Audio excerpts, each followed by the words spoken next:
Imagine uma criança em meio a uma multidão procurando o pai. Ela ouve muitas vozes, vê muitos rostos, mas só se sente segura quando alguém que realmente o conhece a conduz até ele. Na fé cristã, acontece algo parecido. Muita gente fala sobre Deus, mas conhecer o Pai de verdade não é fruto de suposição nem de opinião. É fruto de revelação. A doutrina da Trindade é um mistério revelado e central à fé cristã. Um só Deus em três pessoas coeternas, consubstanciais e distintas: o Pai, o Filho e o Espírito Santo. Dentre essas três pessoas, estudaremos nesta lição a identidade, a revelação e a pessoa de Deus, o Pai. Aquele de quem procedem o Filho e o Espírito. Ele é a fonte eterna da divindade, Criador, Redentor e Revelador. Por meio da fé, somos convidados a conhecer e nos relacionar com o Pai Celestial. Eu sou o professor Azeniel. Fica comigo, porque nesta lição 2, o Deus Pai, eu vou te ajudar a ensinar esse conteúdo. Primeiro eu explico com clareza, e depois eu te mostro como levar essa verdade para os seus alunos, com uma aplicação pronta e uma pergunta para envolver a classe. E no final você estará apto, com mais segurança e ousadia, para ministrar essa aula. E tudo começa com essa revelação. O próprio Jesus mostra quem pode conhecer o Pai no texto áureo. Ninguém conhece o Pai senão o Filho e aquele a quem o Filho o quiser revelar. Mateus capítulo 11, versículo 27, parte C. O texto áureo desta lição destaca uma verdade essencial. Conhecer o Pai não é resultado apenas de estudo ou religião, mas de revelação. Jesus afirma que ele é o único que conhece plenamente o Pai e que somente por meio dele o Pai pode ser conhecido de forma verdadeira. Isso mostra que a fé cristã não se baseia em suposições humanas, e sim no que o próprio Cristo revela. Quando o professor entende isso, fica mais claro por que Jesus é o centro da nossa relação com Deus. Não chegamos ao Pai por esforço próprio, nem por méritos, mas porque o Filho decide revelar o Pai ao coração do crente. Essa revelação dá segurança espiritual. Deus não é distante, ele se dá a conhecer por meio de Cristo. Assim, o texto áureo reforça que a comunhão com o Pai é possível, porque Jesus é o mediador e revelador do Deus verdadeiro. Após meditarmos sobre o texto áureo, vamos para a verdade prática. Conhecemos a identidade, os atributos e a glória do Deus Pai por meio da revelação de Cristo e da ação do Espírito Santo. A verdade prática desta lição deixa claro que ninguém conhece Deus corretamente, apenas pela lógica humana. O Pai se dá a conhecer, e isso acontece de forma organizada na própria obra divina. Cristo revela quem o Pai é, mostrando seu caráter, sua vontade e seu plano de salvação. Assim, não ficamos presos a ideias humanas sobre Deus. Aprendemos a partir do que Jesus ensinou e demonstrou. Além disso, o Espírito Santo age no íntimo do crente para confirmar essa revelação. Ele ilumina o entendimento, fortalece a fé e aplica a verdade ao coração. É por isso que conhecer o Pai não é apenas ter informação, mas ter comunhão real com Deus. A verdade prática, então, prepara o professor para ensinar que a fé cristã é trinitária. O Pai é conhecido, o Filho revela e o Espírito torna essa revelação viva dentro de nós. Aqui concluímos o texto áureo e a verdade prática. Agora vamos pontuar quais são os objetivos dessa lição. No primeiro tópico, vamos reconhecer biblicamente a identidade de Deus Pai. No segundo tópico, vamos entender que o Pai se revela plenamente em Cristo. Já no terceiro tópico, vamos identificar atributos e nomes que expressam a natureza de Deus Pai. Agora vamos dar início à introdução. A doutrina da Trindade é um mistério revelado e central à fé cristã. Um só Deus em três pessoas coeternas, consubstanciais e distintas: o Pai, o Filho e o Espírito Santo. A doutrina da Trindade é um mistério revelado, não uma invenção humana. A Escritura nos conduz a confessar um só Deus em essência e glória, enquanto distingue plenamente três pessoas reais. O Pai é Deus, o Filho é Deus e o Espírito Santo é Deus. Não três deuses, mas o único Deus verdadeiro. adorado e confessado na história da fé cristã. Esse mistério preserva a unidade divina e, ao mesmo tempo, evita confusões. Não é triteísmo, três essências, nem unitarismo, uma só pessoa, nem modalismo, um Deus mudando de forma. Por isso, confessamos com segurança: um só Deus em essência, três pessoas distintas e coiguais em majestade. No próximo slide, veremos por que esta lição foca a identidade e a revelação do Pai. Agora explique para os seus alunos que Deus é um só, mas se revela como Pai, Filho e Espírito Santo. Não são três deuses, e sim três pessoas divinas que existem eternamente. Dentre essas três pessoas, estudaremos nesta lição a identidade, a revelação e a pessoa de Deus, o Pai, aquele de quem procedem o Filho e o Espírito. Entre as três pessoas divinas, esta lição concentra o foco no Pai, sua identidade, sua revelação e sua pessoa. Isso não significa que o Pai seja mais Deus do que o Filho ou o Espírito, mas que seguimos uma abordagem didática. Compreender o Pai como a primeira pessoa da Trindade nos ajuda a enxergar a ordem bíblica da obra divina, sem dividir a essência e sem confundir as pessoas. Quando dizemos que do Pai procedem o Filho e o Espírito, afirmamos verdades clássicas da fé. O Filho é gerado eternamente do Pai e o Espírito Santo procede eternamente como pessoa divina. Nada disso implica começo, criação ou inferioridade ontológica. Antes, preserva a coeternidade e a consubstancialidade das três pessoas. No próximo slide, veremos o Pai como fonte eterna da divindade e o chamado para conhecê-lo pela fé. Agora procure enfatizar para os seus alunos que, nesta lição, vamos conhecer melhor Deus, o Pai, sem separá-lo do Filho e do Espírito Santo, e isso nos ajuda a entender que o Pai não é maior, pois as três pessoas são eternas e igualmente divinas.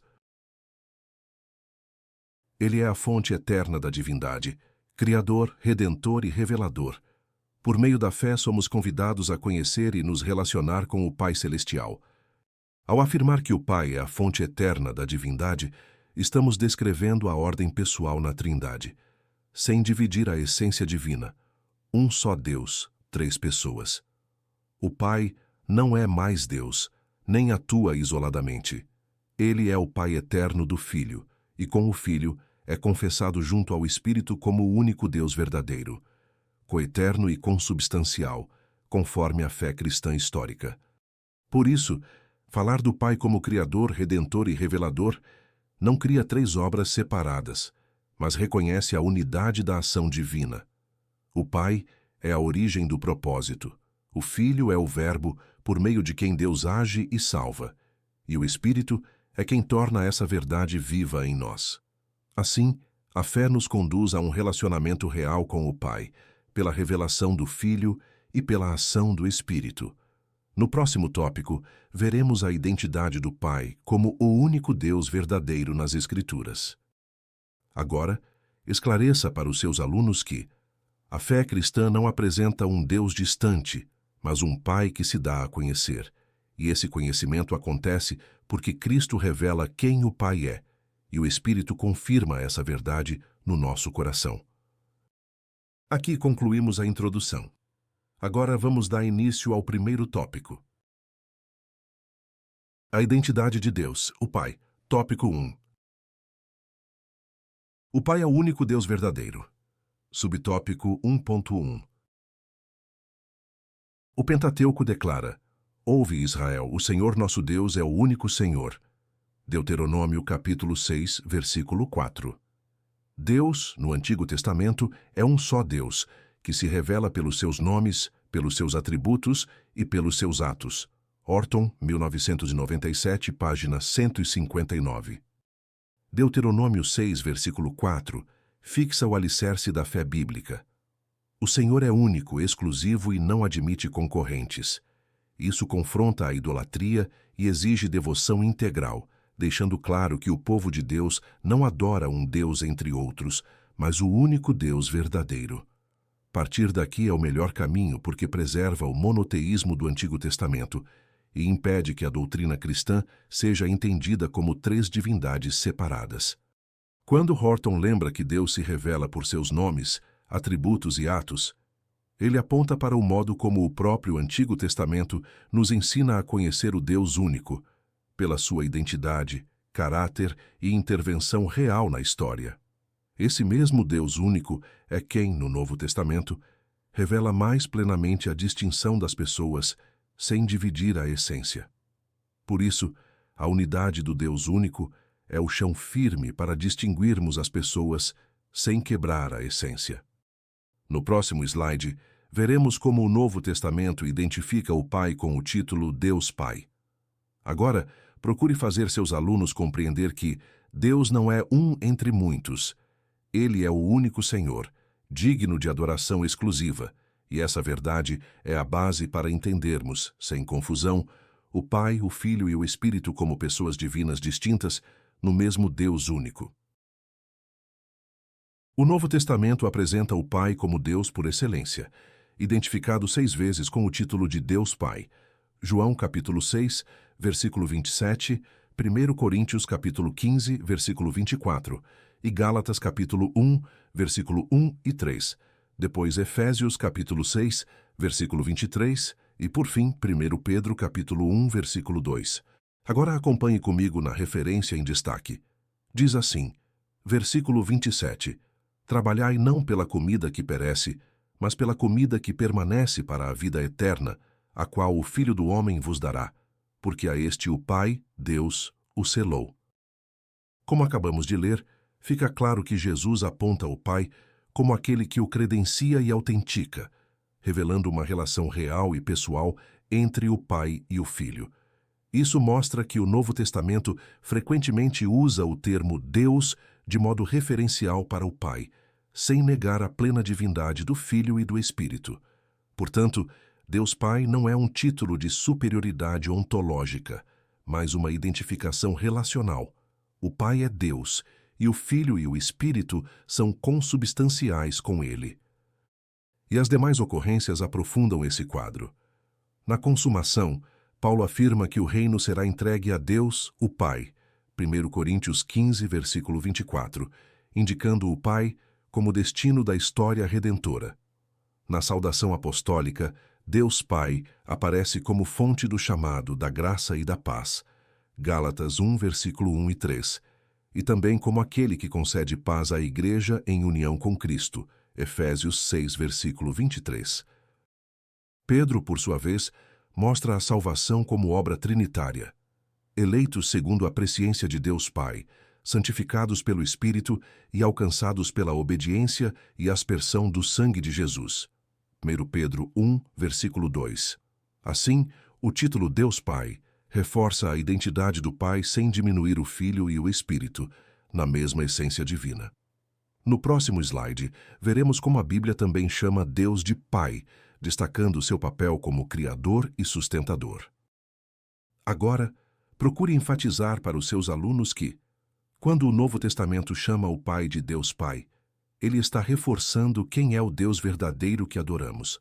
E isso não rebaixa Jesus nem o Espírito, porque as três pessoas são igualmente divinas e atuam juntas na salvação. Além dessas ocorrências explícitas, a Bíblia frequentemente se refere a Deus como Pai, destacando seu papel como Criador e sustentador do universo. Isaías capítulo 63, versículo 16, Mateus capítulo 6, versículo 9 e Efésios capítulo 4, versículo 6. Acompanhe comigo na referência em destaque.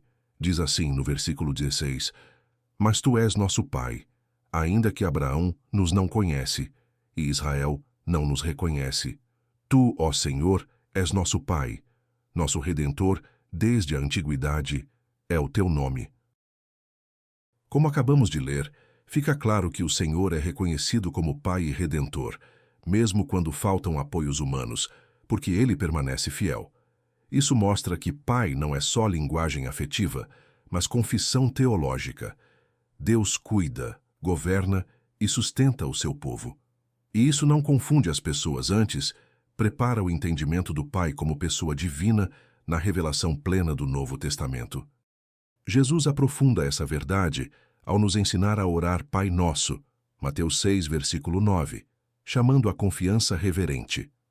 Paulo, por sua vez, resume a unidade da Igreja sob um só Deus e Pai de todos, Efésios 4, versículo 6, destacando sua soberania e sustentação universal.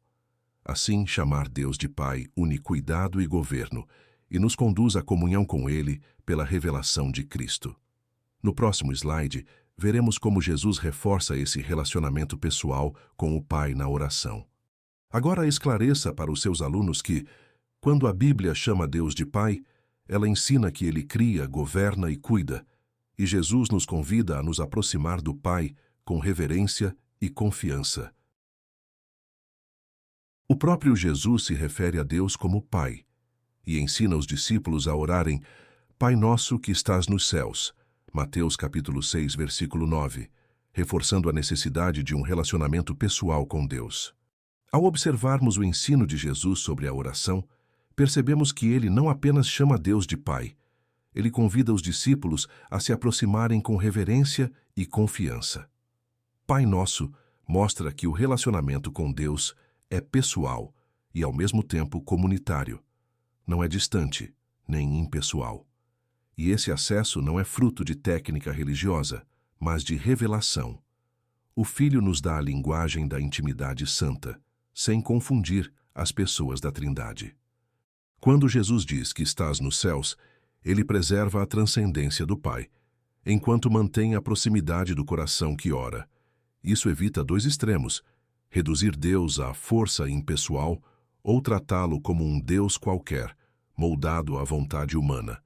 Assim, orar ao Pai, como Cristo ensinou, forma em nós uma fé obediente e um vínculo real com Deus, em adoração e dependência. No próximo subtópico, veremos por que a Bíblia afirma que o Pai é a fonte da divindade. Agora procure deixar claro para os seus alunos que Jesus nos ensinou a falar com Deus como Pai, com confiança e respeito. E isso fortalece nossa fé, porque Deus não é distante, mas também não deixa de ser soberano. Aqui concluímos o subtópico 1.1. Agora vamos dar início ao próximo. O Pai é a fonte da divindade. Subtópico 1.2. Nossa declaração de fé professa que Deus é o supremo ser, é eterno. Nunca teve começo, princípio e nunca terá fim. Deuteronômio capítulo 33, versículo 27. Pois ele existe por si mesmo. Como o Pai tem a vida em si mesmo, assim deu também ao Filho ter a vida em si mesmo. João capítulo 5, versículo 26.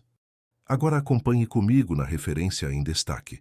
Diz assim no versículo 27. O Deus eterno te seja por habitação, e por baixo de ti estejam os braços eternos, e ele lance o inimigo de diante de ti e diga, destrói-o. Como acabamos de ler, Moisés apresenta Deus como o refúgio eterno, aquele que sustenta o seu povo com braços eternos. Nesse quadro, a eternidade de Deus não é poesia, é a afirmação de que ele não teve começo e jamais terá fim, sendo o supremo ser, absoluto e independente de toda a criação. Essa verdade é aprofundada quando Jesus declara que o Pai tem vida em si mesmo, e deu também ao Filho ter vida em si mesmo, João 5, versículo 26. Aqui não há criação do Filho nem inferioridade ontológica, mas revelação da relação eterna Pai-Filho na mesma vida divina. Assim, a autoexistência pertence ao Deus único e é confessada no Pai e no Filho, sem dividir a essência nem confundir as pessoas. No próximo slide, veremos a imutabilidade do Pai desde a eternidade. Agora, procure enfatizar para os seus alunos que Deus é eterno e não depende de nada para existir, e Jesus mostra que o Pai e o Filho possuem a mesma vida divina, sem que um seja menor que o outro. Ele é o Deus imutável, desde a eternidade, desde antes da fundação do mundo. Salmos capítulo 90, versículo 2, Malaquias capítulo 3, versículo 6 e Tiago capítulo 1, versículo 17. Ele é o Criador do céu e da terra, e de tudo que neles existe. Isaías capítulo 45, versículo 18. E depois Atos capítulo 17, versículo 24. Agora acompanhe comigo na referência em destaque. Diz assim no versículo 2: Antes que os montes nascessem, ou que tu formasses a terra e o mundo, sim, de eternidade a eternidade, tu és Deus. Como acabamos de ler, o salmista afirma que Deus é eterno, existindo antes de qualquer origem criada e permanecendo o mesmo em todas as gerações. Nessa linha, a imutabilidade de Deus é a base da nossa confiança, porque ele não muda em seu ser, caráter e promessas, mesmo quando o mundo muda ao nosso redor. Essa verdade se confirma quando ele declara: Eu, o Senhor, não mudo. Malaquias 3, versículo 6, mostrando fidelidade constante à aliança. E Tiago reforça que nele não há variação nem sombra de mudança. Tiago 1, versículo 17, preservando a firmeza do seu caráter. Do mesmo modo, Isaías 45, versículo 18, afirma que ele criou e formou a terra com propósito, e Paulo anuncia que ele é o Senhor que fez o mundo e tudo o que nele há. Atos 17, versículo 24. Assim, o Deus eterno é também o Criador soberano, e nada do que existe está fora do seu governo e cuidado. No próximo slide, veremos como a paternidade do Pai se relaciona com o Filho e com o Espírito na obra da vida e da revelação. Agora, ajude seus alunos a entender que Deus não muda, por isso podemos confiar nele. E o mesmo Deus que é eterno também é o Criador de tudo, sustentando o mundo com soberania. Ele é o Deus Pai de nosso Senhor Jesus Cristo. João capítulo 20, versículo 31. Ele é espírito doador e mantenedor de toda a vida. Jó capítulo 33, versículo 4. O Pai é a primeira pessoa divina da Santíssima Trindade. Portanto, ele é a origem e fonte eterna da divindade, de quem o Filho é gerado e de quem o Espírito procede. João capítulo 15, versículo 26. E Hebreus capítulo 1, versículo 1 ao 3. Em João 20, versículo 31, ele apresenta Jesus como o Cristo, o Filho de Deus, e isso ilumina a expressão Deus Pai de nosso Senhor Jesus Cristo. O Pai não é uma ideia abstrata, mas a pessoa divina que se revela em relação eterna com o Filho. Assim, ao confessarmos o Pai, não o isolamos da Trindade. Antes afirmamos a identidade do Pai no próprio Evangelho que anuncia a vida em Cristo. Já em Jó 33, versículo 4, ele lembra que a vida é dom de Deus e que o Espírito é doador e mantenedor. Não força impessoal, mas pessoa divina que atua. Em João 15, versículo 26, Jesus ensina que o Espírito procede do Pai e é enviado pelo Filho. E Hebreus 1, versículo 1 ao 3, mostra o Filho como revelador final e sustentador de todas as coisas. Assim, distinguimos as pessoas sem dividir a essência e confessamos a obra inseparável do Pai, do Filho e do Espírito no governo e na salvação. No próximo subtópico, veremos que o Pai age por meio do Filho e do Espírito Santo. Agora, procure enfatizar para os seus alunos que conhecer Deus como Pai passa por reconhecer Jesus como Filho e Salvador, e o Espírito Santo é Deus que dá vida e confirma essa verdade em nós. Aqui concluímos o subtópico 1.2. Agora vamos dar início ao próximo. O Pai age por meio do Filho e do Espírito. Subtópico 1.3. A paternidade é o papel da primeira pessoa da Trindade. Assim, o Pai opera por meio do Filho e por meio do Espírito Santo. 1 Coríntios capítulo 12, versículo 4 ao 6, e Efésios capítulo 4, versículo 4 ao 6. Agora vamos para a referência em destaque. Diz assim no versículo 4 ao 6. Ora, há diversidade de dons, mas o Espírito é o mesmo. Versículo 5. E há diversidade de ministérios, mas o Senhor é o mesmo. Versículo 6. E há diversidade de operações, mas é o mesmo Deus que opera tudo em todos. Como acabamos de ler, Paulo mostra a unidade da obra divina na Igreja.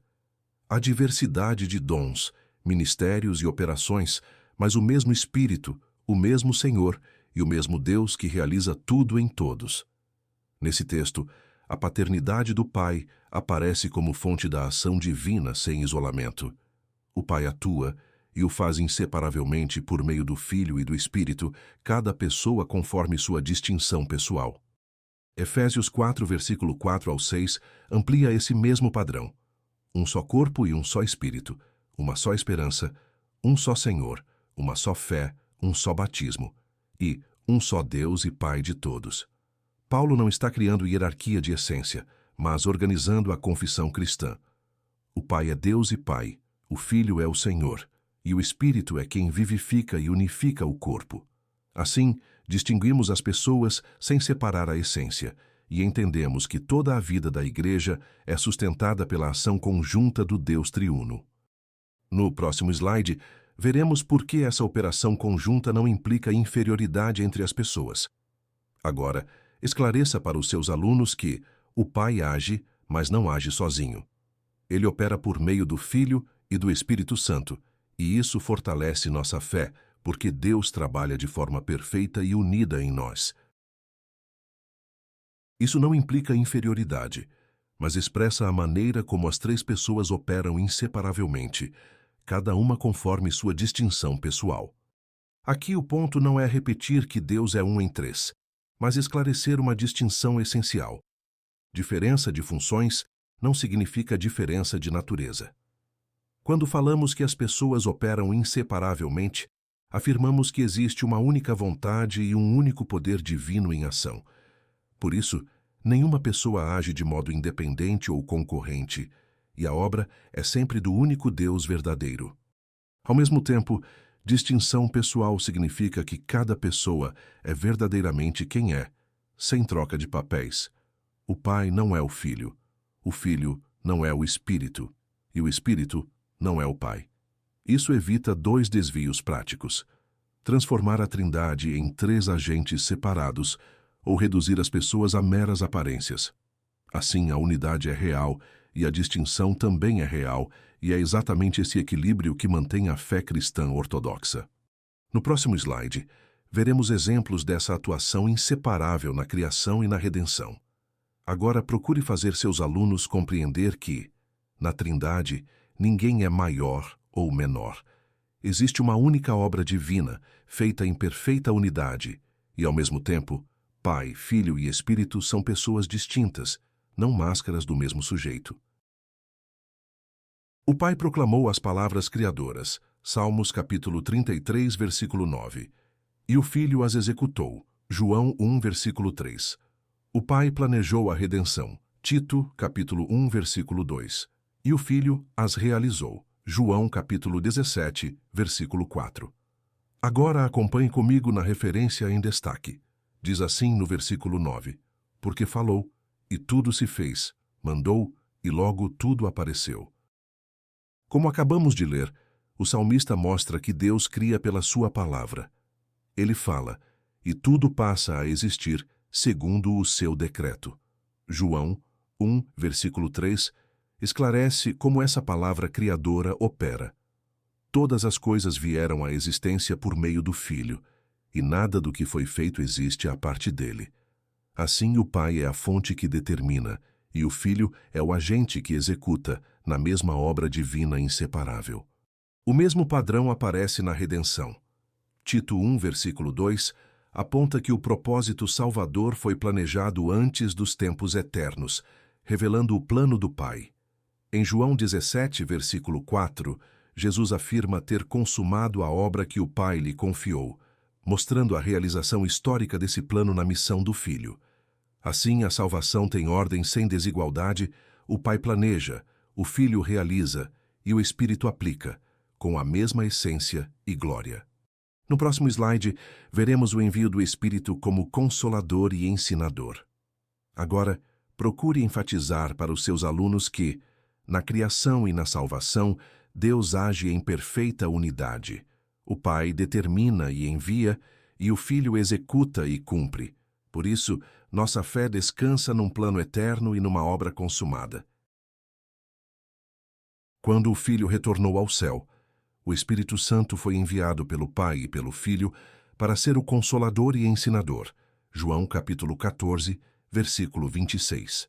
Quando Jesus prepara os discípulos para sua partida, ele não os deixa com um vazio, mas com uma promessa. A presença de Deus continuaria de modo real na vida da Igreja. É nesse contexto que a explicação sobre o Espírito faz sentido, porque a consolação e o ensino não seriam apenas memórias do passado, mas ação viva de Deus no presente. Aqui, Jesus deixa claro que o Espírito é quem sustenta a Igreja e torna a palavra de Cristo eficaz em nós, mesmo após sua ascensão. Então, João 14, versículo 26, esclarece a missão do Consolador.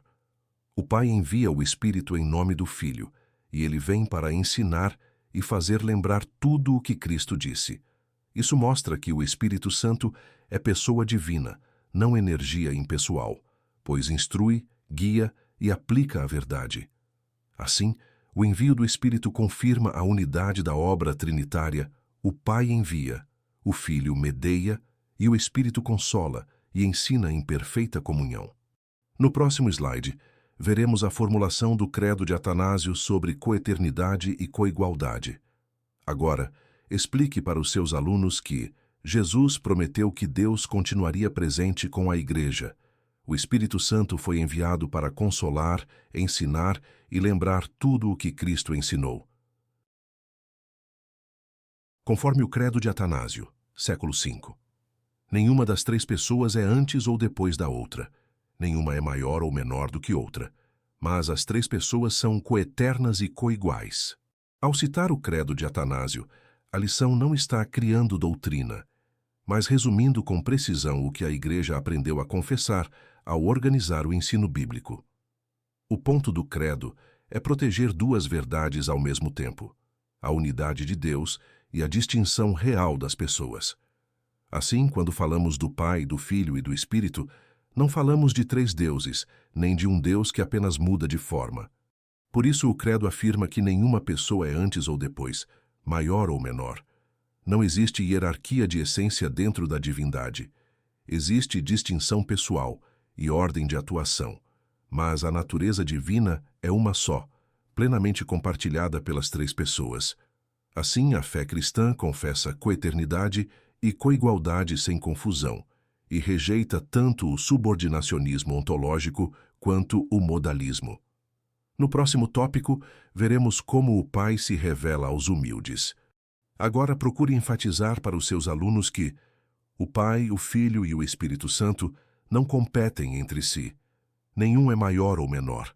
Os três são eternos e igualmente Deus, trabalhando em perfeita unidade. Aqui concluímos o tópico 1. A identidade de Deus, o Pai. Agora, o nosso objetivo é o próximo tópico. O Pai revelado em Cristo.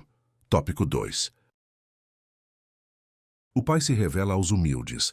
Subtópico 2.1.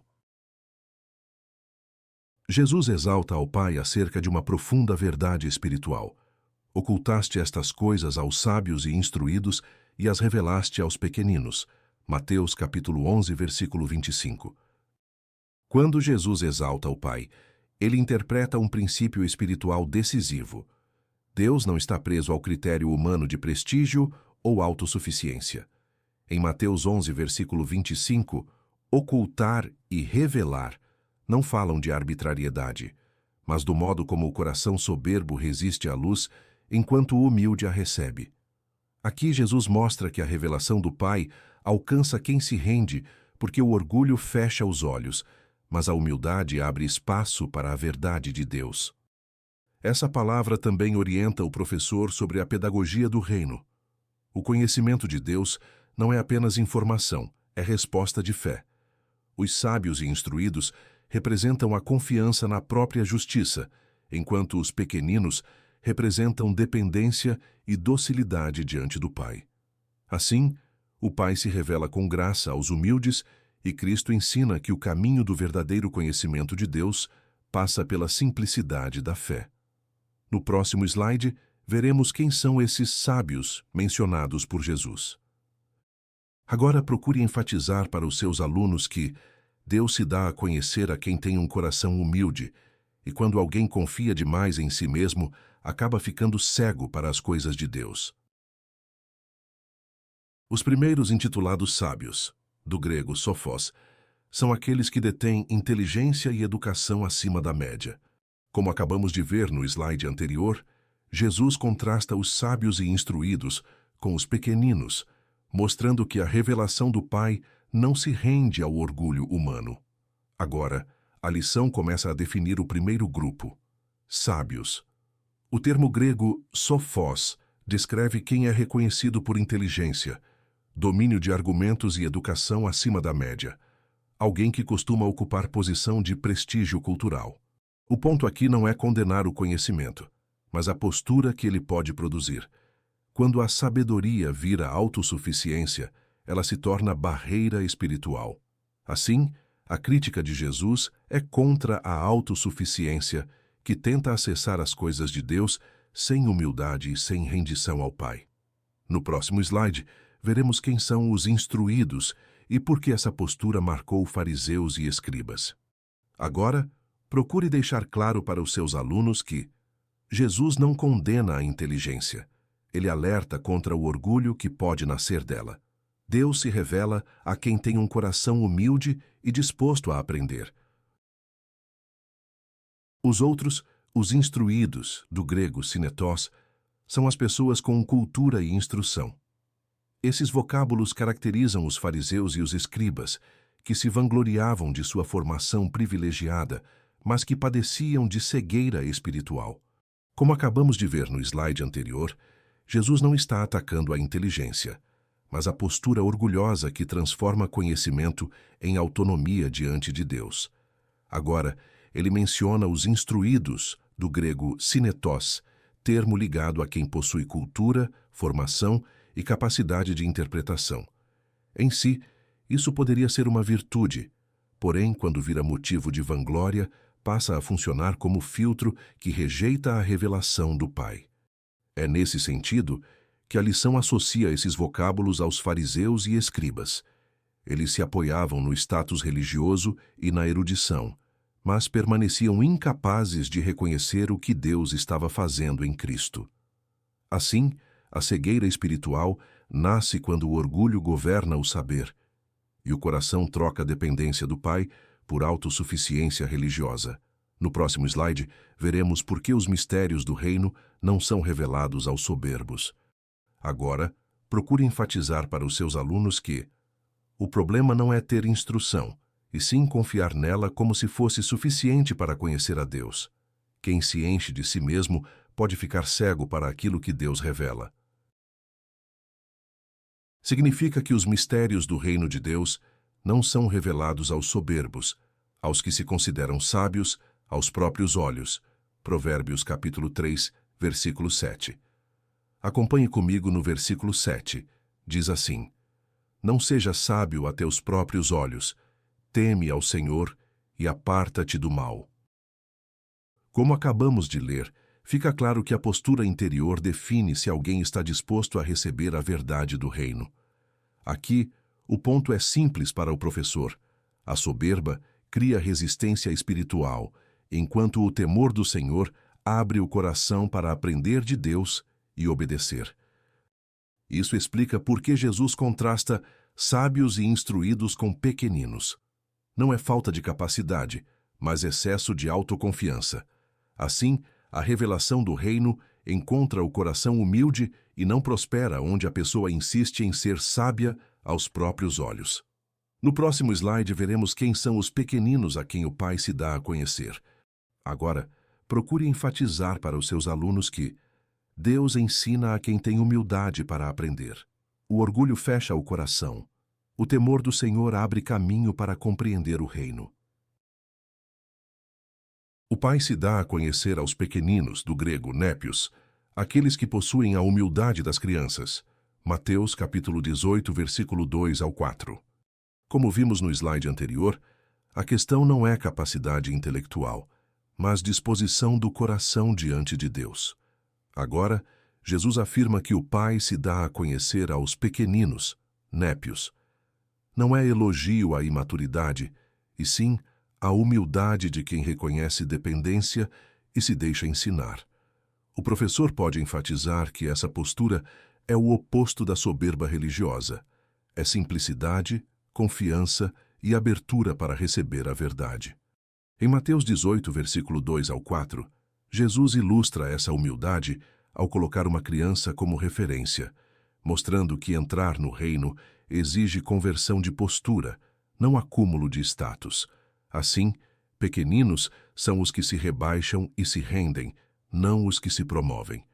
Assim o Pai revela seus mistérios aos humildes e forma em nós um coração ensinável para conhecer a Cristo com fé viva. No próximo subtópico, veremos como o Pai se faz conhecer pelo Filho. Agora, procure enfatizar para os seus alunos que Deus se revela a quem tem um coração simples e humilde, como o de uma criança. Quem se rende e aprende com Deus entende mais do reino do que quem confia em si mesmo. Aqui concluímos o subtópico 2.1. Agora vamos dar início ao próximo. O Pai se faz conhecer pelo Filho. Subtópico 2.2. Cristo afirma que o conhecimento do Pai é mediado exclusivamente por Ele. A intimidade entre o Pai e o Filho é absoluta e perfeita. Ninguém conhece o Pai, senão o Filho e aquele a quem o Filho o quiser revelar. Mateus, capítulo 11, versículo 27. Como vimos no subtópico anterior, o Pai se dá a conhecer aos pequeninos, mas agora Jesus revela o caminho dessa revelação. O conhecimento do Pai é mediado exclusivamente pelo Filho. Isso não é arrogância religiosa, é identidade cristológica. Somente quem partilha comunhão eterna com o Pai pode revelar o Pai sem distorção. Aqui o professor deve reforçar que não existe atalho espiritual para conhecer Deus fora de Cristo. Em Mateus 11, versículo 27, Jesus afirma uma intimidade absoluta e perfeita. Ninguém conhece o Pai senão o Filho, e ninguém conhece o Filho senão o Pai. E a revelação ocorre por iniciativa soberana do Filho. Isso exclui o unitarismo e o modalismo, porque distingue pessoas reais, e exclui a adoção no batismo, porque a relação pai-filho não começa no tempo, é eterna. Assim, Cristo é o mediador do conhecimento de Deus, e conhecer o Pai com verdade depende da revelação do Filho, aplicada pelo Espírito. No próximo slide, veremos dois princípios dessa declaração para a fé e para o ensino.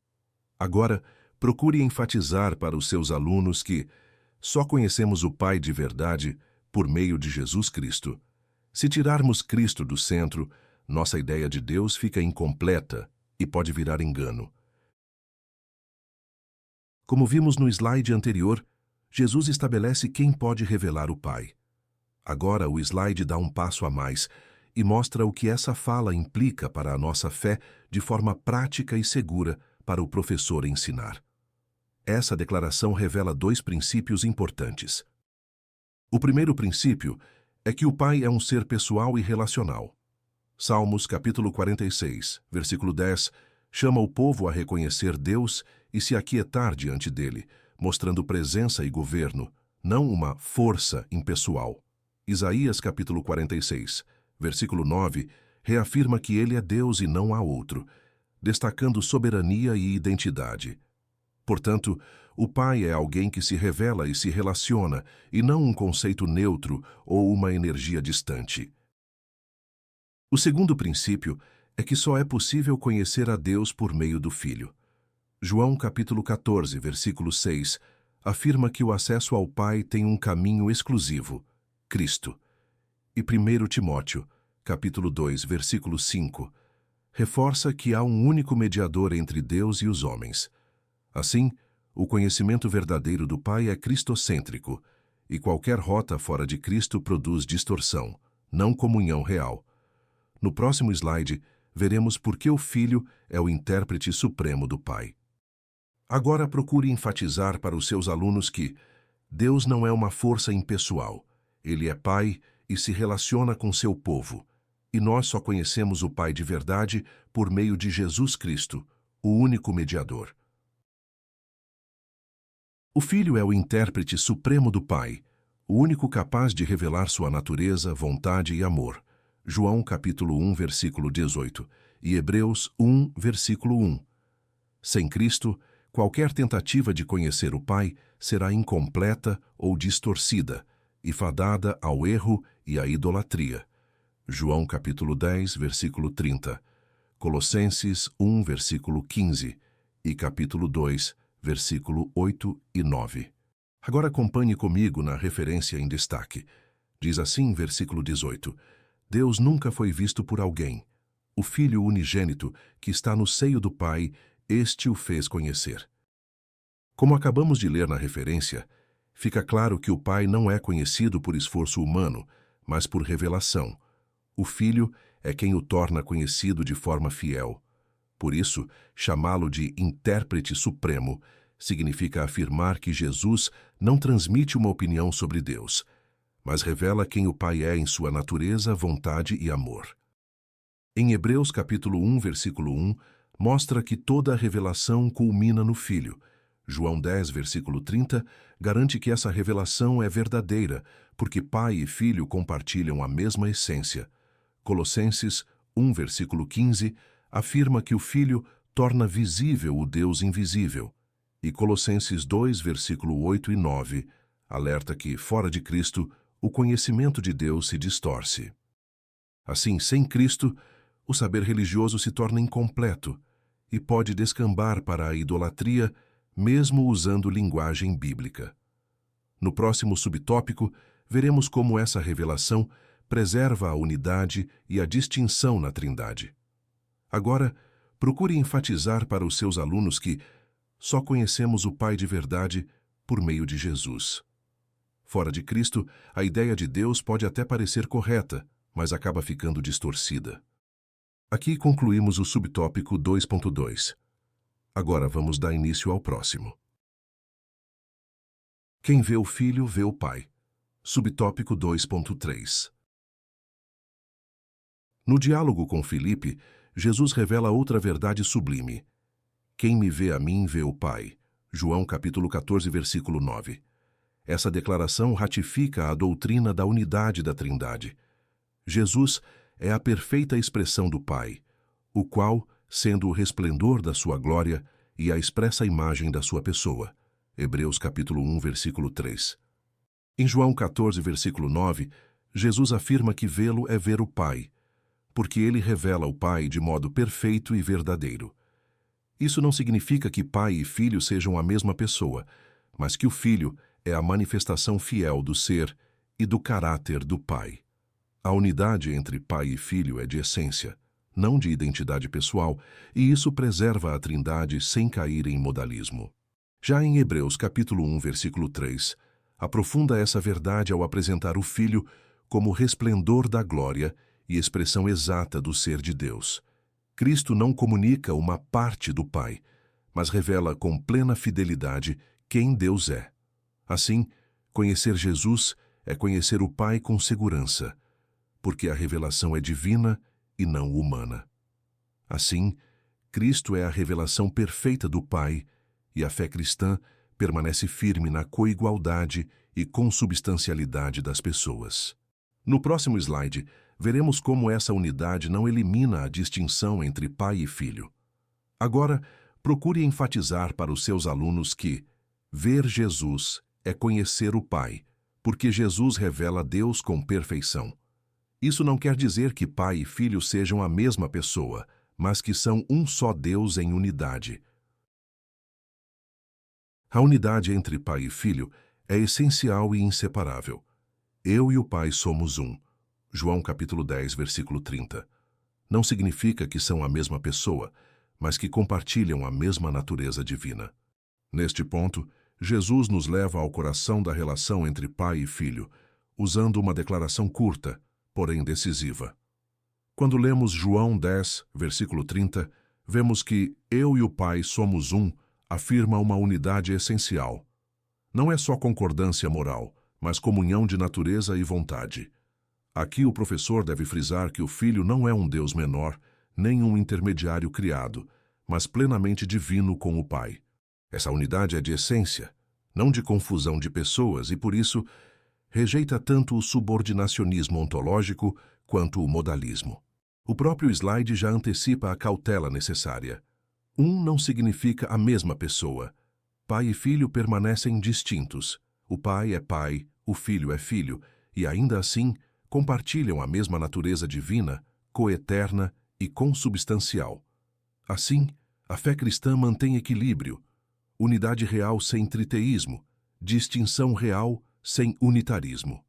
Assim, confessamos um só Deus em comunhão eterna e reconhecemos no Filho a plena divindade que revela o Pai sem dividi-lo. No próximo slide, veremos como as obras e palavras de Jesus expressam a ação do Pai. Agora, procure enfatizar para os seus alunos que, quando Jesus diz que ele e o Pai são um, ele não está dizendo que são a mesma pessoa. Ele está mostrando que Pai e Filho têm a mesma natureza divina e agem em perfeita unidade. A obra, as palavras e o caráter de Jesus são expressão direta da ação do Pai, João capítulo 14, versículo 10 e 11, que opera por meio do Filho, e o Filho age em total comunhão com o Pai, João capítulo 4, versículo 34, capítulo 5, versículo 30, depois capítulo 6, versículo 38 ao 40 e capítulo 8, versículo 28 e 29. Conhecer Jesus é desfrutar da presença do Pai, João capítulo 14, versículo 21 e 23. Agora acompanhe comigo na referência em destaque. Diz assim, versículo 10 e versículo 11. Versículo 10. Não crês tu que eu estou no Pai e que o Pai está em mim? As palavras que eu vos digo, não as digo de mim mesmo, mas o Pai que está em mim é quem faz as obras. Versículo 11. Crede-me que estou no Pai, e o Pai em mim. Crede-me, ao menos, por causa das mesmas obras.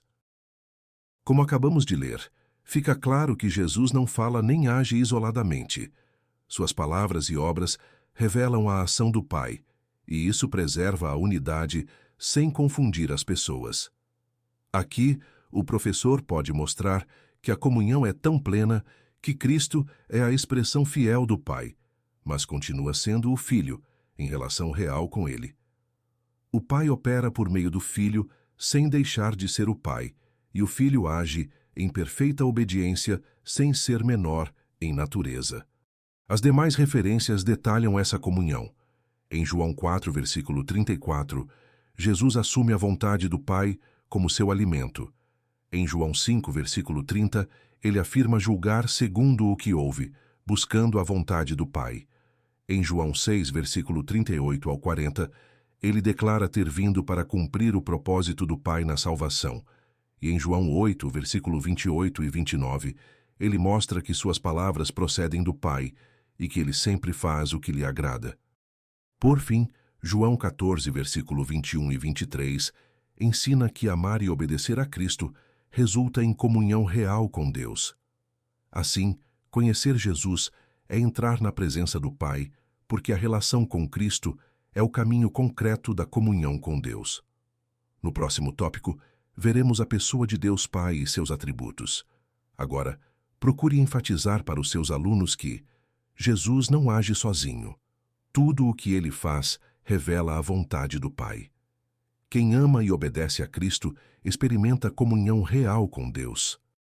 Aqui concluímos o tópico 2, o Pai revelado em Cristo. Agora, o nosso objetivo é o próximo tópico. A pessoa de Deus Pai, tópico 3. Atributos incomunicáveis do Pai, subtópico 3.1. São qualidades exclusivas da divindade. Elas pertencem apenas ao Deus Pai, bem como ao Filho e ao Espírito, e não podem ser compartilhadas pelo ser humano. Ao entrar nos atributos incomunicáveis, o professor precisa definir o termo com clareza. São qualidades que pertencem exclusivamente à divindade e não existem em nenhuma criatura, nem mesmo de forma reduzida. Aqui é importante notar a correção do próprio slide.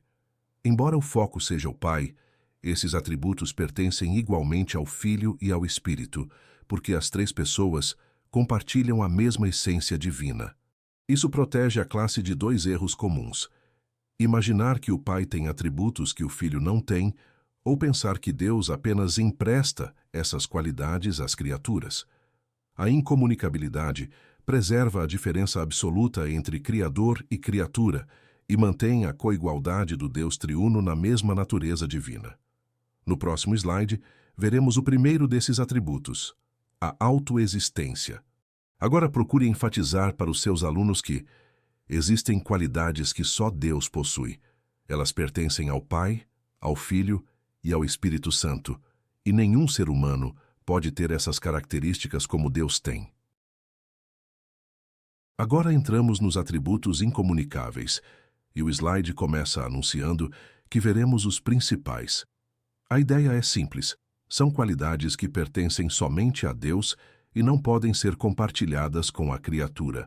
Aqui, o professor prepara a classe para olhar para Deus como o ser absoluto, e não como alguém que depende do universo ou do tempo para existir. Dito isso, vamos ao primeiro atributo que o slide apresenta. Os principais atributos são: autoexistência. Deus existe por si mesmo, não depende de nada para existir. Êxodo capítulo 3, versículo 14, e João 5, versículo 26. Êxodo 3, versículo 14, fundamenta essa verdade quando Deus revela seu nome como Eu Sou, mostrando que sua existência é própria, não causada e não condicionada. Jó 5:26 amplia a doutrina ao afirmar que o Pai tem vida em si mesmo e que o Filho também possui vida em si mesmo, o que preserva a plena divindade do Filho na comunhão eterna da Trindade. Assim, a autoexistência pertence ao único Deus triuno e sustenta nossa adoração sem confundir as pessoas. No próximo slide, veremos o atributo da eternidade.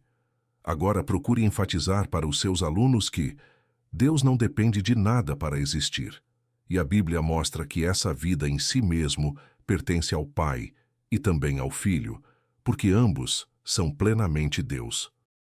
Nesse slide, começamos pela autoexistência. Agora avançamos para dois atributos que caminham juntos, eternidade e imutabilidade. Primeiro, vamos ler como o slide apresenta a eternidade. Eternidade.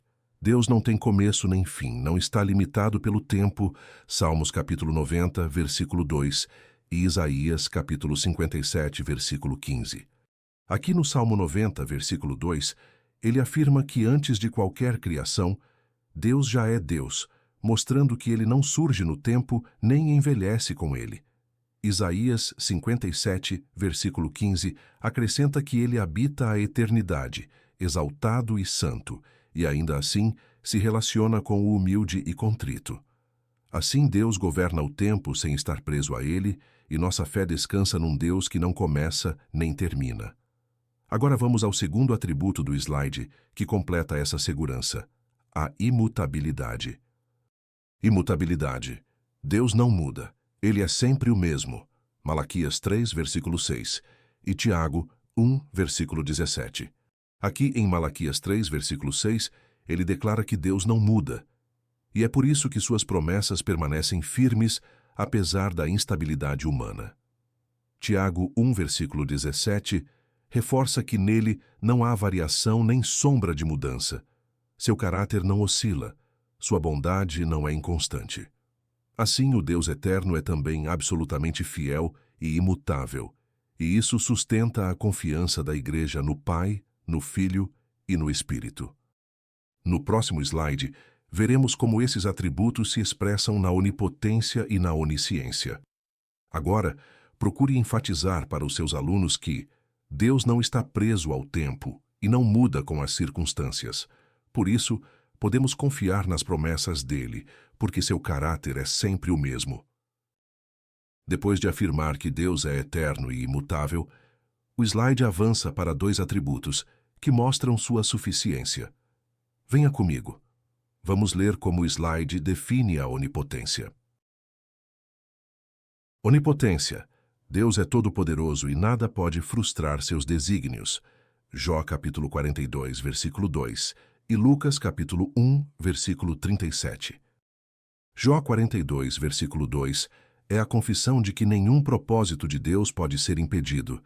Ele não perde o controle, nem é surpreendido. Lucas 1, versículo 37, reforça que, para Deus, não há impossibilidade. Seu poder realiza o que ele decretou, inclusive na obra da redenção. Assim, o poder de Deus não é força cega, mas governo santo e soberano, e isso sustenta a fé do professor quando a sala enfrenta medo e incerteza. Agora, vamos falar sobre o passado, o presente e o futuro, e como Deus conhece tudo com perfeição. Onisciência. Deus conhece perfeitamente o passado, o presente e o futuro. Salmos capítulo 139, versículo 1 ao 6, e Hebreus capítulo 4, versículo 13. Em Salmo 139, versículo 1 ao 6, o salmista declara que Deus conhece o íntimo, os caminhos e até os pensamentos, mostrando que seu conhecimento é pessoal e completo. Hebreus capítulo 4, versículo 13, reforça que nada fica encoberto diante dele. Tudo está manifesto aos seus olhos, o que produz reverência e também consolo. Assim, Deus não apenas pode realizar seus desígnios, ele os conduz com sabedoria perfeita, porque nada o surpreende e nada escapa ao seu olhar. No próximo slide, veremos como a onipresença completa esse quadro dos atributos incomunicáveis. Agora, procure enfatizar para os seus alunos que Deus pode fazer tudo o que decide e nada frustra seus planos. E ele também conhece tudo, até o que está escondido. Por isso, sua direção é segura e perfeita. Onipresença. Deus está ao mesmo tempo presente em todos os lugares. Salmos capítulo 139, versículos 7 ao 10. E Jeremias capítulo 23, versículo 24. Estes atributos, portanto, revelam que nosso Deus é absoluto e sem limitação alguma. Depois de vermos que Deus não é limitado por tempo, poder ou conhecimento, este slide fecha o quadro com a onipresença. Deus está plenamente presente em todo lugar, ao mesmo tempo, sem dividir o seu ser. Isso não é panteísmo, nem Deus misturado com a criação. É o Senhor presente que sustenta e governa todas as coisas sem estar preso ao espaço. Salmos 139, versículos 7 ao 10, mostra que não existe lugar onde a presença de Deus não alcance. Ele guia e sustenta até nas profundezas. Jeremias 23, versículo 24, reforça que ninguém pode se ocultar dele, porque ele enche céu e terra como Deus soberano. Assim, nosso Deus é absoluto e sem limitação, e essa verdade produz temor reverente e confiança real. No próximo subtópico, entraremos nos atributos comunicáveis. Agora, procure enfatizar para os seus alunos que Deus está presente em todo lugar ao mesmo tempo, ninguém foge da sua presença, e isso também é consolo, porque ele está perto para guiar e sustentar quem o busca. Aqui concluímos o subtópico 3.1. Agora vamos dar início ao próximo. Atributos comunicáveis do Pai. Subtópico 3.2. São qualidades divinas que, de alguma forma, Deus compartilha com suas criaturas, ainda que de maneira limitada. Depois de concluir os atributos incomunicáveis, agora entramos nos atributos comunicáveis. A ideia é que existem qualidades divinas que aparecem em Deus de forma perfeita e, por graça, podem ser refletidas nas criaturas de modo limitado, como sinais do seu caráter em nós. Isso não significa que o ser humano se torne divino, mas que Deus imprime traços do seu caráter moral no seu povo, preservando sempre a diferença entre Criador e criatura. Aqui o professor pode ensinar que esses atributos ajudam a ligar doutrina e vida. Conhecer quem Deus é deve produzir transformação prática. Não se trata apenas de informação teológica, mas de formação espiritual, porque Deus chama seus filhos a refletirem seu caráter no mundo. Assim, a fé verdadeira se evidencia em semelhança moral com Deus, sem confundir participação na graça com igualdade de essência. No próximo slide, veremos como essas qualidades refletem a imagem de Deus no ser humano. Agora procure deixar claro para os seus alunos que algumas qualidades de Deus podem ser refletidas em nós, ainda que de forma limitada. Isso não nos torna deuses, mas mostra que Deus quer formar seu caráter em nosso viver. Refletem os aspectos do caráter e da moral de Deus que podem ser vistos em grau menor, no ser humano criado à sua imagem e semelhança. Gênesis capítulo 1, versículo 26 e 27. Acompanhe comigo no versículo 26, depois no versículo 27.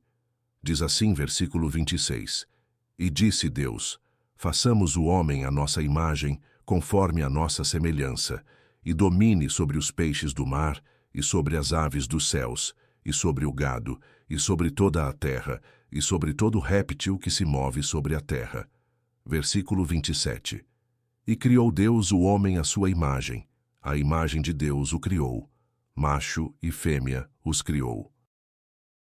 Como acabamos de ler na referência, fica claro que o ser humano foi criado com uma finalidade: refletir, em grau menor, aspectos do caráter e da moral de Deus. É por isso que os atributos comunicáveis fazem sentido.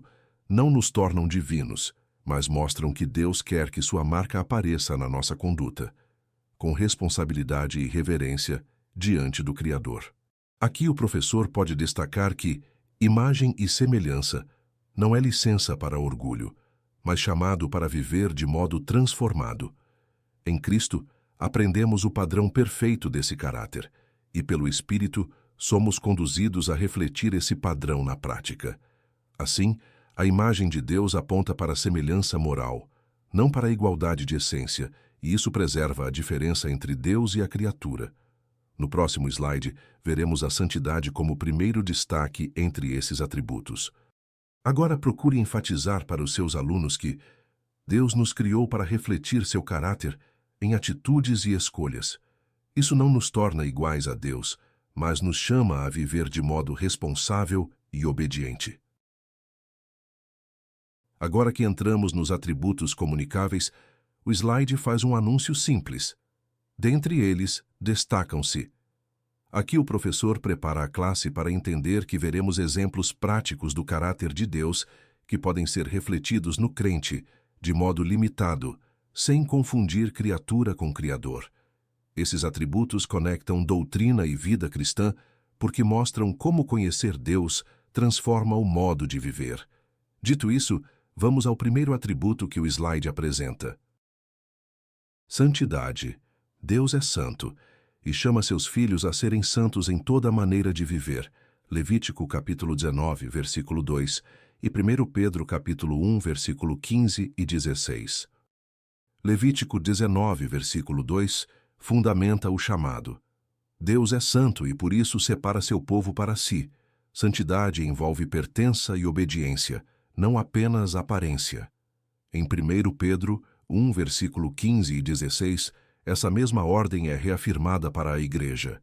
Como fomos alcançados pela graça em Cristo, a santidade deve abranger toda maneira de viver, isto é, palavras, decisões e práticas diárias. Santidade é reflexo do caráter do Pai, aplicado em nós pela obra de Cristo e produzido no cotidiano pela ação do Espírito, sem reduzir Deus a um padrão humano. No próximo slide, veremos como o amor e a fidelidade também aparecem como reflexos do caráter de Deus. Agora, procure enfatizar para os seus alunos que Deus é santo em essência e, por isso, chama seu povo a viver de modo separado para Ele. Santidade não é isolamento, mas uma vida transformada em todas as áreas por obediência e graça. No slide anterior, vimos que esses atributos comunicáveis refletem o caráter moral de Deus em nós. Agora o slide começa destacando dois deles: amor e fidelidade. Primeiro, vamos ler como ele apresenta o amor. Amor. Deus é amor em essência, e podemos amar a Deus e ao próximo como reflexo desse amor. Mateus capítulo 22, versículo 37 ao 39, e 1 João capítulo 4, versículo 8. Em 1 João 4, versículo 8, João afirma que Deus é amor. Não apenas tem amor, mas seu caráter é santo e amoroso em essência. E em Mateus 22, versículo 37 ao 39, Jesus mostra como esse amor se traduz em prioridade e prática. Amar a Deus acima de tudo e amar o próximo como expressão concreta dessa devoção. Assim, o amor cristão não é sentimento solto, é resposta ao caráter de Deus e obediência ao mandamento de Cristo. Agora o slide completa esse quadro com outro atributo que sustenta a caminhada cristã: a fidelidade. Fidelidade. Deus é sempre fiel e também somos desafiados a ser fiéis. 2 Timóteo capítulo 2, versículo 13 e Apocalipse capítulo 2, versículo 10. Em 2 Timóteo capítulo 2, versículo 13, Paulo ensina que Deus permanece fiel mesmo quando o ser humano falha, porque ele não pode negar a si mesmo. Já Apocalipse 2, versículo 10, mostra o chamado à perseverança, ser fiel até a morte, confiando que Deus sustenta e recompensa com a coroa da vida. Assim, a fidelidade de Deus é o fundamento. A fidelidade do crente é a resposta perseverante. No próximo slide, veremos como essas virtudes se expressam na bondade de Deus e no chamado para vivermos essa bondade no cotidiano cristão. Agora, procure enfatizar para os seus alunos que, se Deus é amor e fidelidade, então nossa vida cristã deve refletir isso de forma prática. Amar com atitudes e permanecer firmes, porque o Deus que nos chama é fiel e sustenta a perseverança. Bondade. Deus é bom em todo o tempo, e somos exortados a agir com bondade em nossa conduta diária. Salmos capítulo 100, versículo 5, e Gálatas capítulo 5, versículo 22. Agora acompanhe comigo na referência em destaque. Diz assim, versículo 5, porque o Senhor é bom e eterna a sua misericórdia, e a sua verdade estende-se de geração a geração.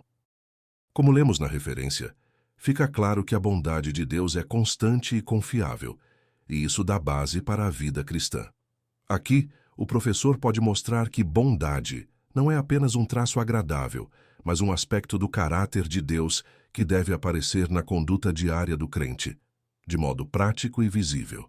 E Gálatas 5, versículo 22, reforça que essa bondade não nasce do esforço do ego, mas é fruto do Espírito, ou seja, resultado da ação divina em nós. Assim, a bondade cristã não é ocasional, mas cultivada pela comunhão com Deus e demonstrada nas escolhas, palavras e atitudes. A bondade que praticamos é reflexo da bondade de Deus operada em nós, pelo Espírito, para glorificar a Cristo. No próximo subtópico, vamos mudar dos atributos para os nomes. Agora, explique para os seus alunos que Deus é bom em todo o tempo, por isso eu devo agir com bondade no meu dia a dia. E essa bondade cresce em mim quando eu ando com Deus e sigo o Espírito. Aqui concluímos o subtópico 3.2. Agora vamos dar início ao próximo. Os nomes que revelam o Pai. Subtópico 3.3. Os nomes de Deus não tratam apenas de sua identificação, mas revelam sua natureza, obras e virtudes. Salmos capítulo 9, versículo 10. O nome Elohim, Gênesis capítulo 1, versículo 1, apesar do plural, reafirma o monoteísmo, Deuteronômio capítulo 6, versículo 4, e alude à pluralidade da Trindade, Gênesis capítulo 1, versículo 26. Agora acompanhe comigo na referência em destaque. Diz assim, versículo 10, e em ti confiarão os que conhecem o teu nome, porque tu, Senhor, nunca desamparaste os que te buscam. Como lemos na referência, fica claro que os nomes de Deus não são apenas rótulos. Eles revelam quem Deus é e como ele age. Aqui, o professor precisa orientar a classe a ler nome como revelação. Cada título bíblico comunica natureza, obras e virtudes, sem dividir Deus em partes.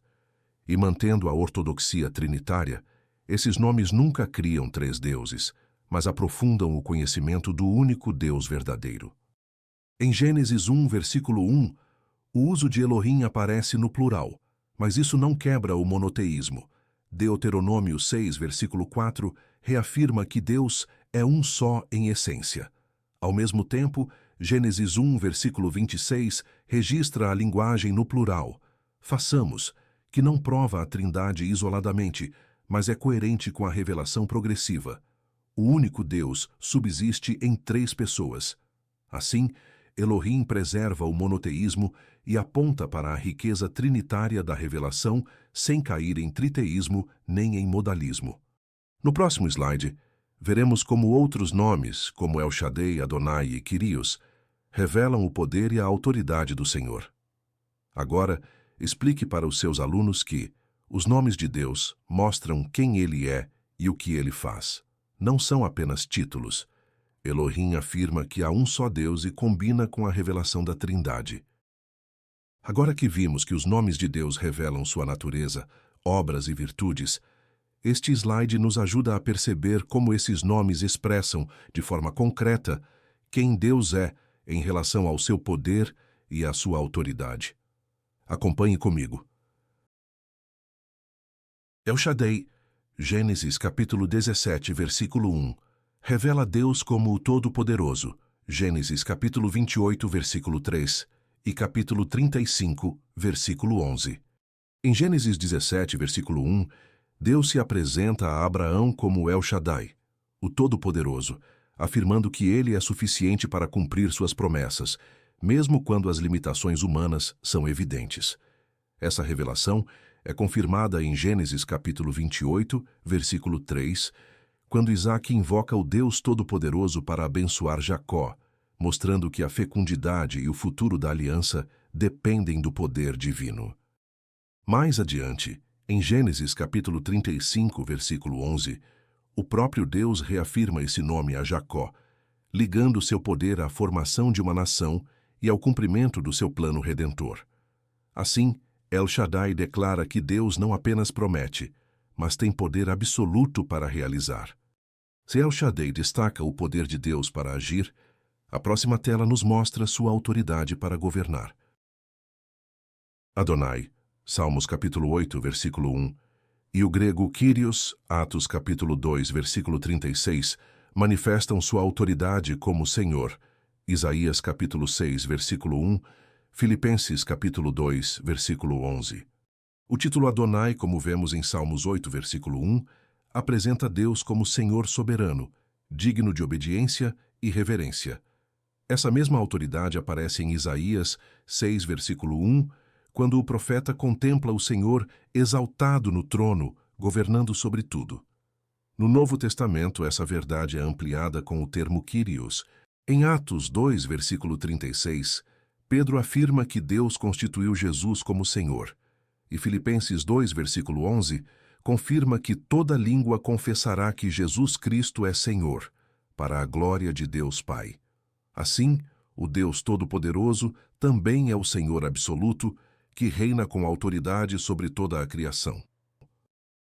Agora explique para os seus alunos que esses nomes nos ensinam que Deus não apenas tem poder para agir, mas também autoridade para governar.